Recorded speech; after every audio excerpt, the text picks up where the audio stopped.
Olá, boa noite. Boa noite. Com o festival, começa em Roma o 10º Encontro Mundial das Famílias. No discurso de abertura, Papa Francisco afirma que sem a presença das famílias, a sociedade se tornaria fria. Pontífice também nomeou 2 bispos para a Dioceses do Paraná. Na catequese, Papa lamenta a tragédia no México e Afeganistão e pede aos fiéis que não esqueçam a Ucrânia. É no Afeganistão que 1.000 pessoas perderam a vida hoje por terremoto de 6 graus de magnitude. Corpo de Bombeiros de Minas Gerais ensina técnicas de busca, resgate e salvamento com presença de cães. A falta de mão de obra qualificada, 80% das empresas brasileiras enfrentam esse tipo de problema. Síndrome rara descoberta por pediatra francês em processo de canonização afeta 1 em cada 50 mil crianças nascidas. Ex-ministro da Educação Milton Ribeiro foi preso hoje durante operação da Polícia Federal. Quarta-feira, 22 de junho de 2022. O Canção Nova Notícias está começando.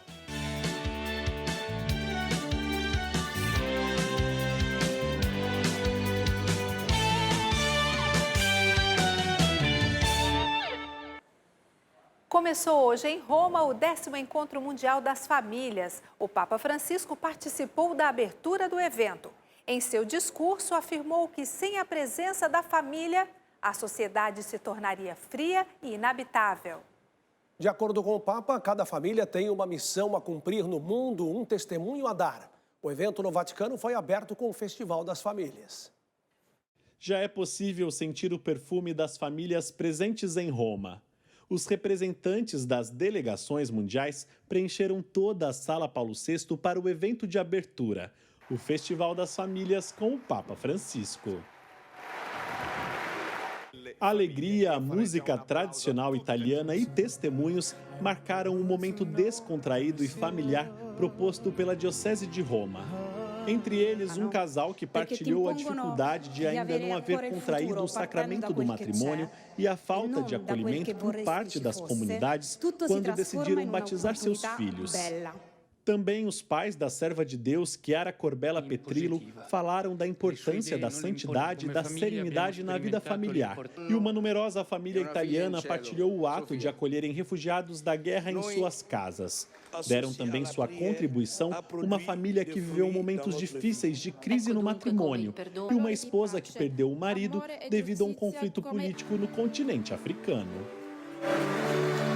E a resposta para cada realidade veio através do afável e preciso discurso do Papa Francisco, que expressou sua alegria por participar do evento inicial do 10º Encontro Mundial das Famílias, que, segundo ele, é um sinal de grande esperança depois dos acontecimentos que transtornaram a humanidade nos últimos tempos. Primeiro a pandemia e agora a guerra na Europa, que veio juntar-se às outras guerras que afligem a família humana. O Santo Padre destacou a importância da abertura por parte das comunidades eclesiais para o acolhimento dos casais, principalmente porque a igreja é também uma família. E ressaltou que a vida matrimonial não é um desafio impossível nem mesmo uma formalidade a ser cumprida. Mas com a presença de Deus dentro das relações familiares, é possível carregar a cruz durante o caminho e provar a verdadeira alegria que só existe através do amor. Ao falar sobre as crises do matrimônio, o pontífice destacou que é importante vivê-las com sinceridade e cumplicidade e completou: ninguém deseja viver um amor com prazo de validade e é através do perdão que o Senhor cura todas as feridas. E em meio às tempestades, Deus vê aquilo que trazemos no coração. Francisco disse ainda da importância da acolhida dentro dos lares e destacou que essa abertura precisa fazer parte de todas as famílias, pois a generosidade faz parte da identidade familiar. Por fim, o Papa falou do respeito e solidariedade e sublinhou a beleza do amor humano e da fidelidade nas famílias, pois é através dos laços familiares que se aprende a ser irmão e irmã de todos. E pediu para que as famílias cristãs levem adiante a missão de transformar o mundo e de fazerem das suas vidas um testemunho de santidade, principalmente através dos atos simples e cotidianos. Guardando sempre dal tetto in su.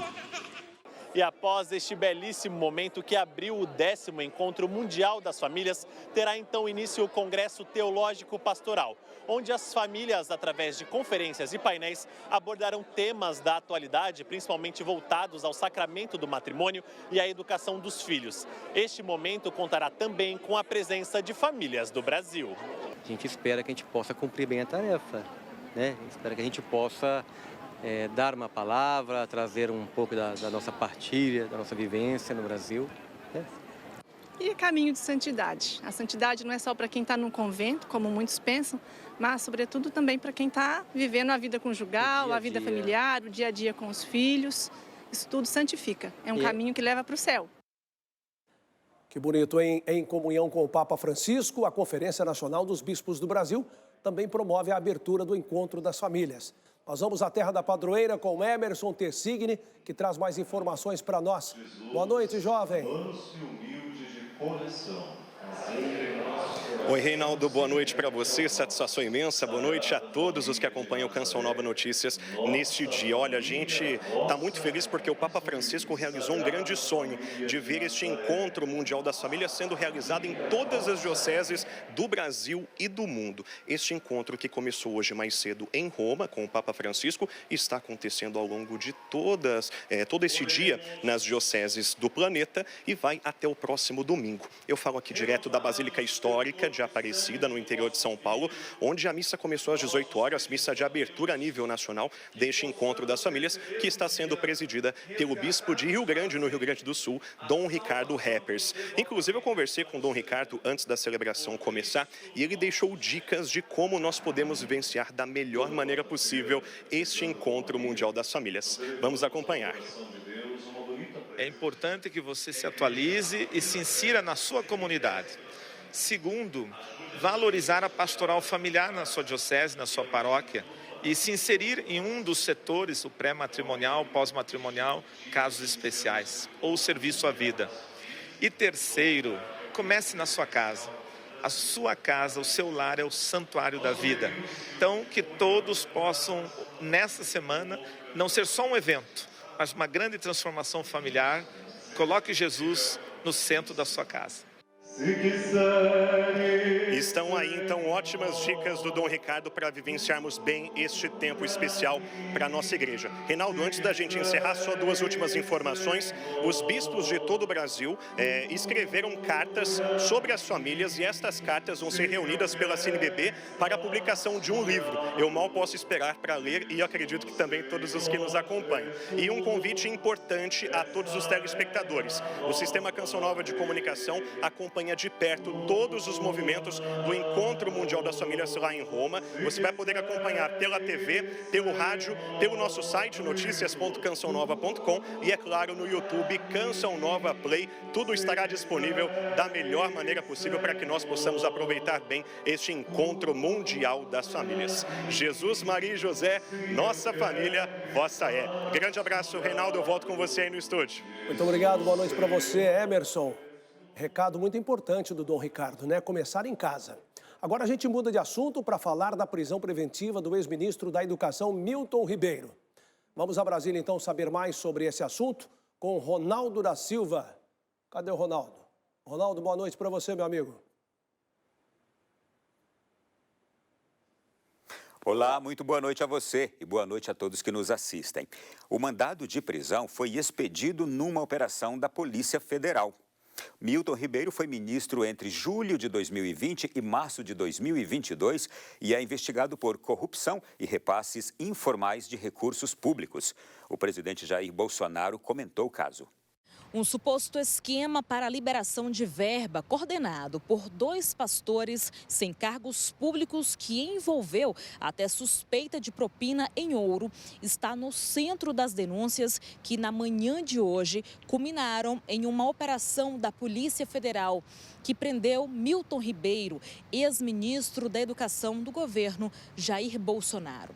Olha, de acordo com as primeiras denúncias, prefeitos relataram a existência de um balcão de negócios no Ministério da Educação, que era tocado pelos pastores Gilmar Santos, também preso na operação de hoje, e Arilton Moura. No esquema, a liberação de verba pública ganhava prioridade se os gestores fossem indicados pelos religiosos e também pelo Centrão, que é um conjunto de partidos. Mas os crimes até o momento não foram confirmados pela Polícia Federal, que investiga o caso desde março. E nessa mesma época, Bolsonaro afastou Milton Mourão do MEC. A prisão do ex-ministro da Educação é preventiva e aconteceu em Santos, São Paulo. A Justiça determinou que ele seja transferido para Brasília, onde deve prestar depoimento amanhã na sede da Polícia Federal. E ainda nesta quarta-feira, a sede do Ministério da Educação, que fica aqui em Brasília, foi um dos alvos de mandados de busca autorizados pela Justiça e cumpridos pela Polícia Federal. No local, os agentes recolheram documentos que serão analisados. É sinal que a Polícia Federal está agindo. Ele responda pelos atos dele. Eu peço a Deus que não tenha problema nenhum. Mas, se tem algum problema, a PF está agindo, está investigando. Logicamente, a minha responsabilidade é afastar e colaborar na investigação. O presidente Jair Bolsonaro sancionou a lei que permite a renegociação de dívidas do Programa de Financiamento Estudantil, o FIES. Os alunos inscritos têm a mensalidade financiada em universidades privadas e devem pagar os valores depois de formados. A lei assinada pelo presidente beneficia estudantes que aderiram ao programa até o segundo semestre de 2017. Com a sanção, descontos de até 77% do valor da dívida dos estudantes poderão ser aplicados a débitos vencidos e não pagos desde o dia 30 de dezembro de 2021. Para os alunos que estão no CadÚnico, o desconto pode ser maior, de até 99%.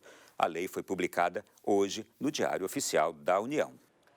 Os novos reajustes dos combustíveis estão valendo desde a última semana.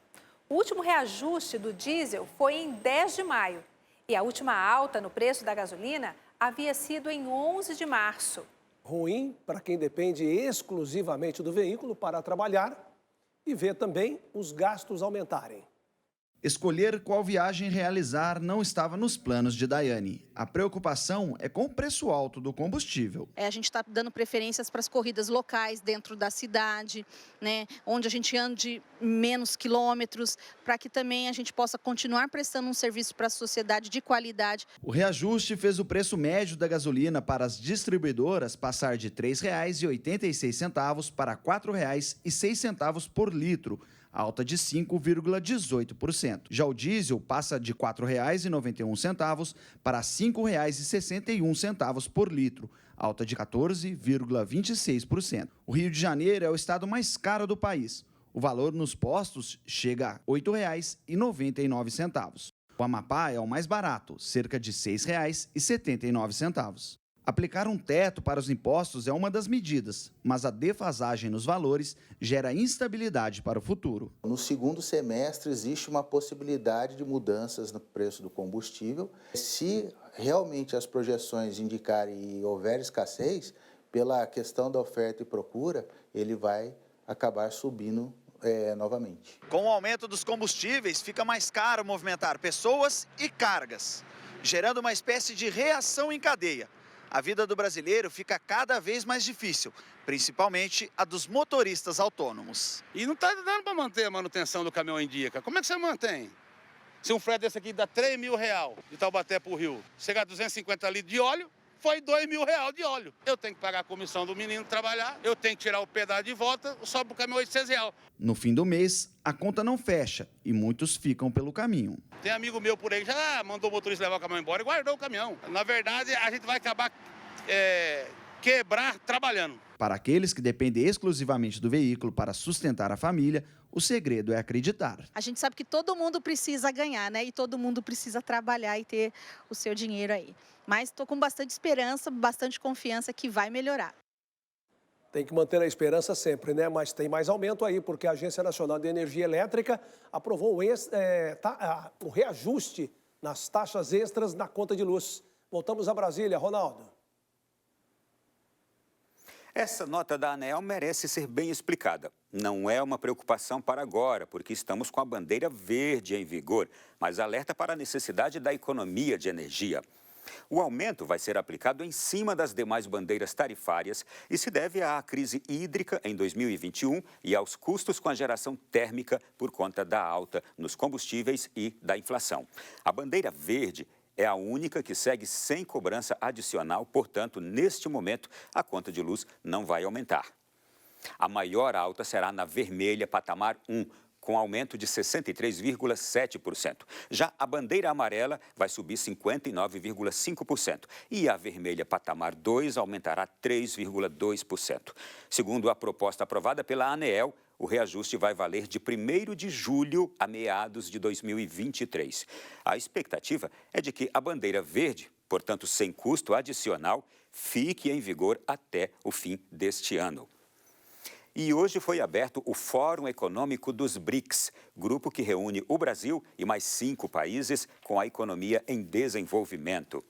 Na abertura, o presidente Jair Bolsonaro destacou a intenção do governo em expandir os negócios com outros países e demonstrou preocupação com a distribuição de alimentos em meio a um ambiente de conflitos entre nações. A cúpula anual dos BRICS vai ocorrer durante essa semana de forma virtual e é comandada pelo presidente chinês Xi Jinping. Fazem parte do grupo, além da China, Brasil, Rússia, Índia e África do Sul. Essa é a primeira vez que o presidente russo Vladimir Putin participa de uma reunião com chefes de estados de grandes economias depois da invasão na Ucrânia. No encontro, o presidente russo disse que a Rússia está redirecionando o comércio para os países do grupo com o aumento nas exportações de petróleo para a China e Índia. Já o presidente Jair Bolsonaro destacou o incentivo do país no desenvolvimento do setor privado e a instalação de um escritório do NDB, Banco dos BRICS, no Brasil, como fundamental para a ampliação da infraestrutura. A abertura do escritório regional do NDB no Brasil permitirá a ampliação de sua atuação no país, principalmente em áreas como infraestrutura, energia renovável e mobilidade urbana. No discurso, sem citar diretamente a guerra entre Rússia e Ucrânia, o presidente demonstrou preocupação com a interrupção da distribuição de energia e alimentos no contexto global. Bolsonaro disse que a resposta do Brasil a esse problema é uma maior integração entre as nações. O atual contexto internacional é motivo de preocupação, em razão dos riscos aos fluxos de comércio e investimentos e à estabilidade das cadeias de abastecimento de energia e alimentos. A resposta do Brasil a esses desafios não é se fechar ao resto do mundo.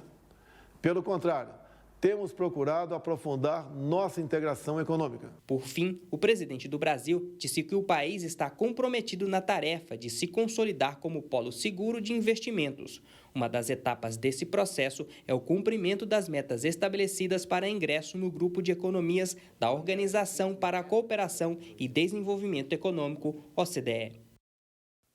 E a gente agora volta para São Paulo porque o Rodrigo tem informações sobre a importância da capacitação profissional no mercado de trabalho. Nossa participação fica por aqui. Amanhã retornaremos com mais notícias direto de Brasília. Rodrigo, é com você. Valeu, Ronaldo da Silva. Boa noite para você e para todos que acompanham a TV Canção Nova em Brasília e em todo o Brasil. É isso mesmo. Vamos falar agora de capacitação profissional. Você sabia que um estudo feito em 40 países aponta as dificuldades das empresas para encontrar trabalhadores qualificados?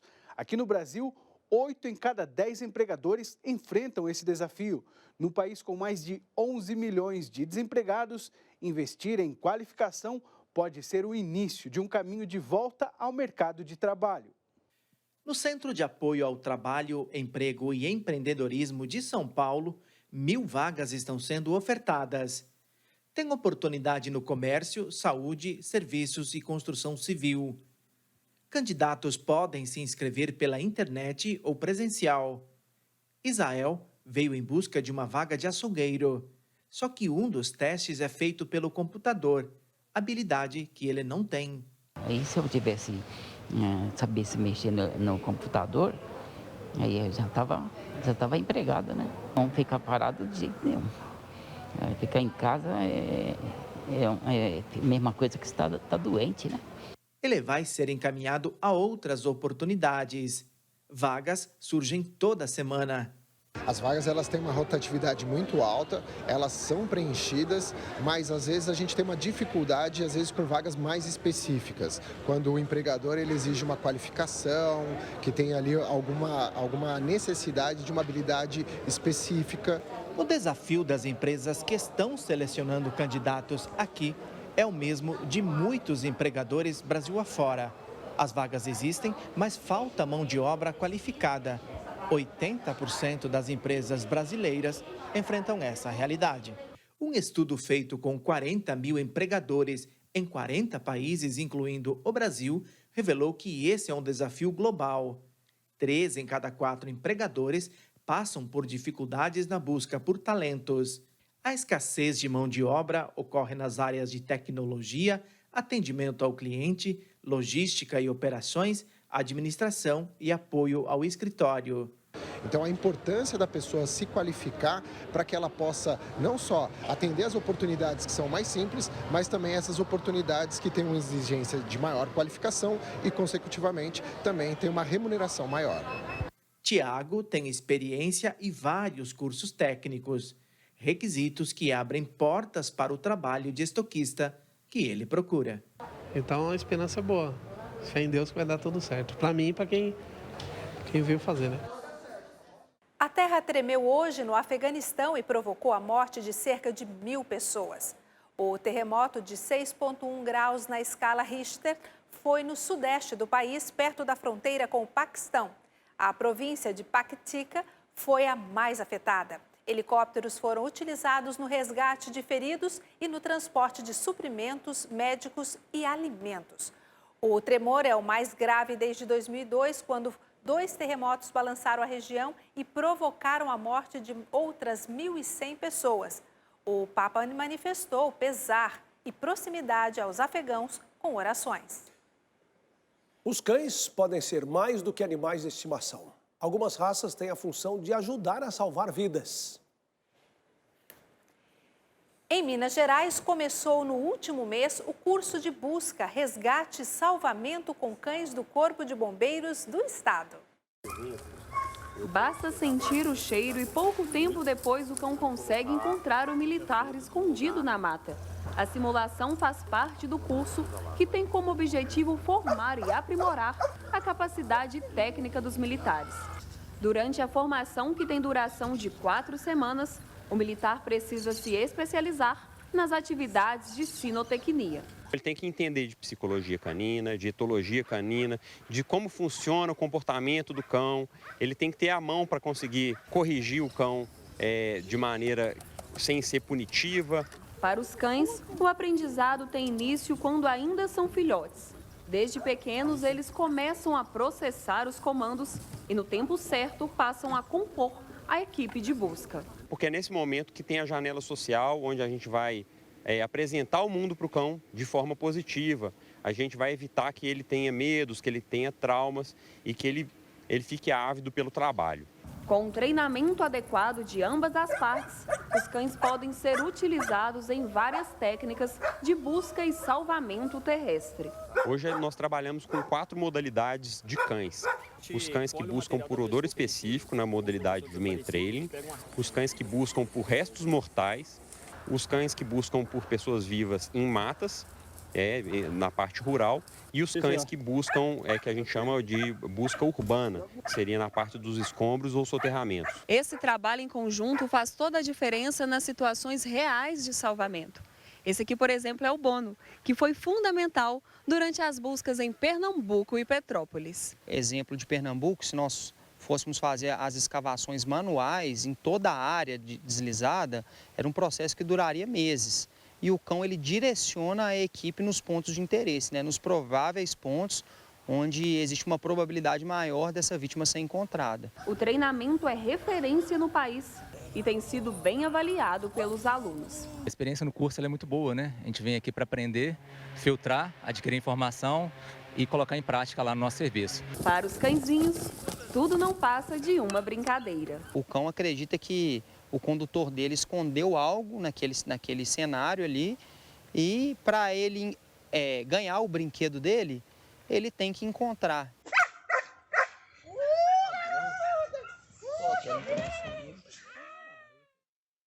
Olha, o assunto agora é saúde e, por este motivo, vamos a São Paulo, considerada o grande centro de pesquisa e medicina do Brasil. Quem está lá é Rodrigo Luiz. Rodrigo, que história é esta da síndrome do miado de gato? Boa noite. Oi, Reinaldo César, estamos de volta para falar agora da síndrome do cri do chat. É o miado do gato em francês. Trata-se de uma condição genética rara que pode afetar 1 a cada 50 mil crianças que nascem no mundo. E um detalhe importante, essa síndrome foi descoberta em 1963 por Jérôme Lejeune, um pediatra e geneticista francês que hoje está em processo de canonização. O médico francês que também descobriu a síndrome de Down foi reconhecido como servo de Deus pelo Papa Francisco em 2021. Ele se destacou por sua inteligência, testemunho de fé e defesa da vida. Como homem no campo da ciência, sempre viveu 3 ações: pesquisar, cuidar e proteger. Ele sempre se colocou a serviço da igreja. Foi o primeiro presidente da Academia Pontifícia para a Vida. Ele é um testemunho de alguém que se colocou a serviço da vida e em favor dos mais pobres e fragilizados. Jérôme Lejeune percebeu que algumas crianças nasciam com um choro diferente, parecido com o choro de um gato. Isso acontece devido ao desenvolvimento anormal da musculatura da laringe. Os médicos Sandra e Fernando são pais do Luiz Fernando, de 16 anos, portador da síndrome. Eles só descobriram após o nascimento. Só depois de 25 dias, mais ou menos, né, que a gente teve o diagnóstico real, realmente, que era a síndrome de cri do chat, a síndrome do miado de gato. Até então, na gestação, a gente não tinha diagnóstico nenhum.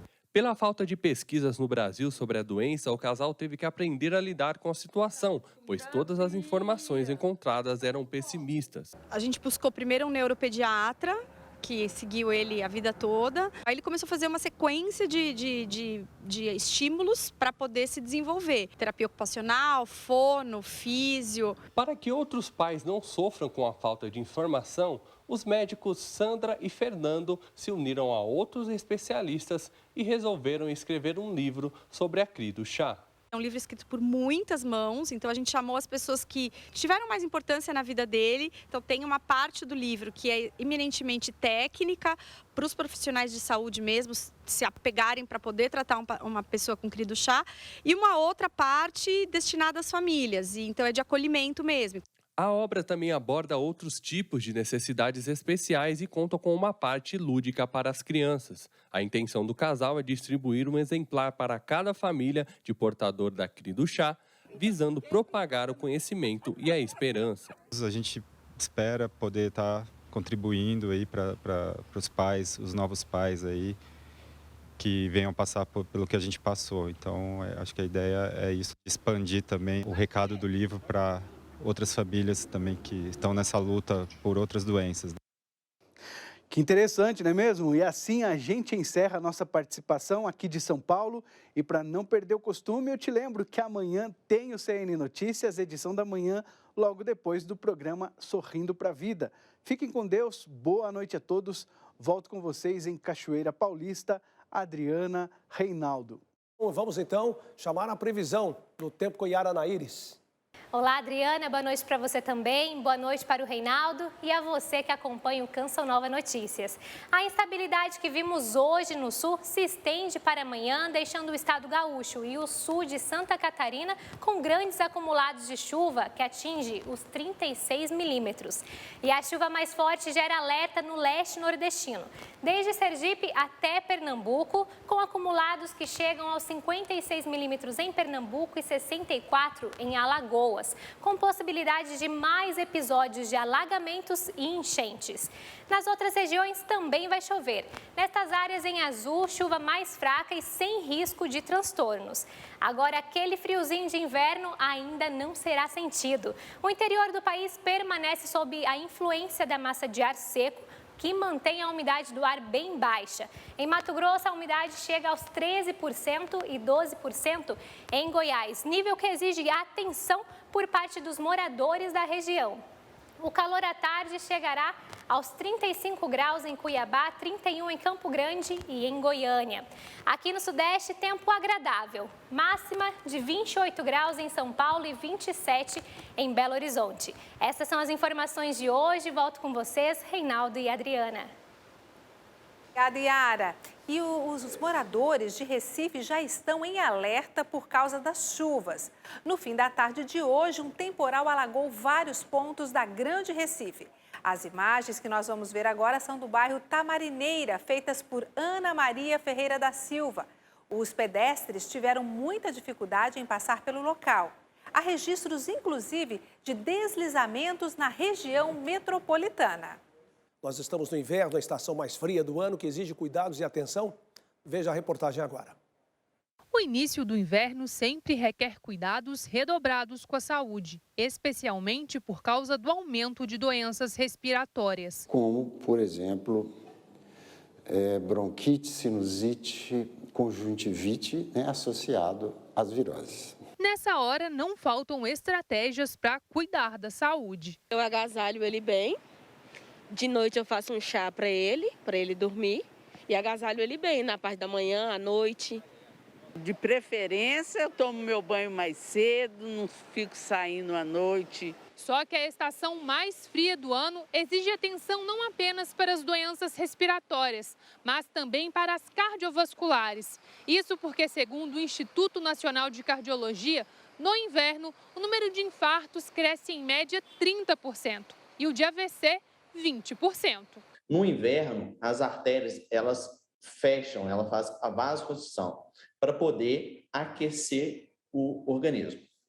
Então, aquele paciente que ele tem uma placa nesse vaso, e esse vaso faz essa vasoconstricção, há um risco dessa placa instabilizar e esse paciente evoluir com infarto ou com AVC. Por isso, a importância de conhecer sintomas do infarto e do acidente vascular cerebral. Mas nem sempre o paciente que vai ter infarto, ele tem dor no peito.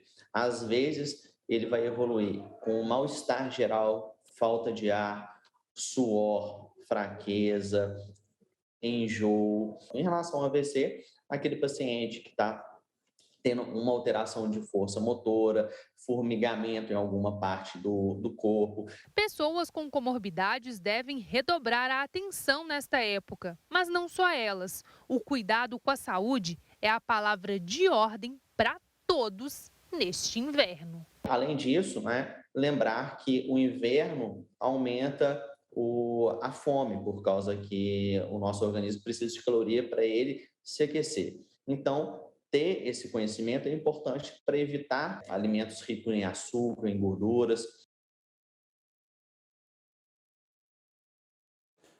Notícia internacional: hoje no México foi celebrada uma missa por 2 padres jesuítas assassinados dentro da igreja. Foi quando eles amparavam um guia turístico que fugia de narcotraficantes. A comunidade local também prestou homenagens aos sacerdotes com flores e orações espontâneas. Segundo uma testemunha, Padre Javier Morales, de 78 anos, e Joaquim Salazar, de 80, e a terceira vítima, Pedro Eliodoro, tiveram seus corpos roubados pelos criminosos. O Papa Francisco, que também é jesuíta, expressou dor pela perda do leigo e de seus irmãos no sacerdócio e mostrou-se próximo em oração e afeto à comunidade católica atingida por esta tragédia. Francisco disse que a violência não resolve problemas, mas aumenta episódios de sofrimento. Os 2 religiosos trabalhavam na pequena cidade de Sierra Tarahumara, local de crescente violência causada pelo cartel. O Papa Francisco nomeou nesta quarta-feira 2 bispos para dioceses no Paraná. Um deles é Monsenhor Marcos José dos Santos. Ele tem 48 anos e foi ordenado padre em fevereiro do ano 2000. Monsenhor Marcos será o 5º bispo da diocese de Cornélio Procópio. Já o outro bispo nomeado pelo Papa é Dom Aparecido Donizete de Souza. Dom Donizete atuava como bispo auxiliar em Porto Alegre, no Rio Grande do Sul, desde 2016. Agora será auxiliar na Arquidiocese Paranaense de Cascavel. Êxito na missão pastoral para os 2 bispos. Olha, uma das ações na Canção Nova é promover a vida e a família e construir um ambiente de amor e paz. Este gesto evangeliza e acontece porque muita gente contribui para que esta canção seja cantada todos os dias com boas obras. Estamos com 63% da nossa meta na campanha deste mês. Acesse clube.cançãonova.com e faça a sua doação. Obrigada por seu comprometimento e fidelidade. Na audiência geral de hoje no Vaticano, o Papa Francisco falou da Ucrânia e da triste situação no México e no Afeganistão. E na meditação, falou sobre o diálogo de Jesus ressuscitado e Pedro, que revela ensinamentos para a velhice. E fez uma saudação aos peregrinos da Diocese de Lorena, interior de São Paulo, a qual pertence a comunidade Canção Nova. O Papa Francisco saudou a multidão de fiéis a bordo do Papa Móvel e depois contextualizou que as crianças que estavam com ele vieram da Ucrânia e reforçou o pedido de não esquecermos desta nação e de todo o sofrimento deste povo maltratado. O pontífice ainda falou de 2 acontecimentos trágicos ocorridos nos últimos dias. O terremoto no Afeganistão na madrugada desta quarta-feira, que tirou a vida de mais de 1.000 pessoas e deixou centenas de feridos. Francisco expressou sua proximidade e disse rezar de modo particular pelos que perderam a vida e pelas suas famílias. E que espera que, com a ajuda de todos, o sofrimento da população afegã possa ser aliviado. O Santo Padre expressou ainda a sua dor pelos assassinatos de 2 religiosos jesuítas e de um leigo, ocorridos na última segunda-feira no México, e enfatizou mais uma vez que a violência não resolve problemas, mas aumenta o sofrimento desnecessário. Já na meditação, o Papa Francisco deu continuidade ao ciclo de reflexões sobre a velhice. Hoje falou sobre o emocionante diálogo entre Jesus ressuscitado e Pedro. E como esse debate, que revela uma relação terna, aberta e direta, nos ensina 2 pontos importantes para viver bem a velhice. O primeiro diz respeito à advertência de Jesus a Pedro, quando Cristo alerta sobre a velhice, onde não se é mais senhor de si mesmo, e por isso é necessário lidar com a fragilidade da idade, a impotência e principalmente a sabedoria. Ao abordar o segundo ponto, sobre o questionamento de Pedro ao mencionar o jovem discípulo João, o Papa Francisco frisou aos idosos que a fidelidade deve ser o título de admiração pelas gerações vindouras. Desta maneira, gera um reconhecimento grato da parte do Senhor. E de grato riconoscimento da parte do Senhor. Mensagem importante do Papa hoje na catequese, né? Como sempre, né? Sempre ser assertivo. Sim. Pelo nosso Instagram, você também fica informado com notícias do Papa, da Igreja no Brasil e no mundo. Segue lá, curta e compartilhe, @CN Notícias. Assista daqui a pouco, às 8 horas, a transmissão da Adoração ao Santíssimo e logo depois a Santa Missa do Clube da Evangelização no Santuário do Pai das Misericórdias. Uma ótima noite para você. Boa noite e até amanhã.